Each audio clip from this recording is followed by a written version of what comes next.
அதான் அந்த அனௌன்ஸ்மெண்ட் வந்த நேரத்துல இருந்தே I think everybody is very happy. நிஜமாவே ரொம்ப சந்தோஷப்படுற ஒரு விஷயமா இருக்கு. உங்களுக்கு இந்த அனௌன்ஸ்மெண்ட் வந்தப்போ எப்படி இருந்தது?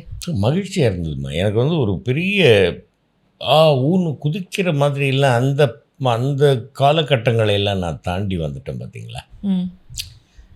அதனால் வந்து ரைட், எதை இறைவன் அளிக்கிறாரோ அதை ஏற்றுக்கொள்வோம் அப்படிங்கிற ஒரு மனப்பக்குவம் இருந்ததுனால இந்த விருது கிடைத்தது எனக்கு ஒரு கௌரவமாகவும் மகிழ்ச்சியாகவும் இருந்ததை ஒழிய மற்றபடி பெரிய ஒரு இதெல்லாம் நான் வந்து ஒரு இது பண்ணலை. நான் இது கிடைக்கும்னு நான் எதிர்பார்க்கலை. கிடைக்கலேனாலும் நான் வந்து எத்தனையோ படங்களுக்கு எனக்கு கிடைக்கும்னு சொல்லியிருந்தாங்க. அப்போல்லாம் கிடைக்காதப்பவும் நான் வருத்தப்படலை. என்னடா இந்த படத்துக்கு உனக்கு தான் கிடைக்கும்னு நினச்சேன். நீ நினச்சா போதுமா, அங்கே இருக்கிற ஜூரிஸ் நினைக்கணும் இல்லை, சரி இவன் ஒழுங்காக நடிச்சிருக்கான் அப்படின்னு. இப்போ அப்படி நினச்சிருக்கிறாங்க, கொடுத்துருக்குறாங்க. அவர்களுடைய பெரிய மனதிற்கு என்னுடைய நன்றி. ஆண்டவன் என் மீது வைத்திருக்கக்கூடிய கருணைக்கு என்னுடைய வணக்கம்.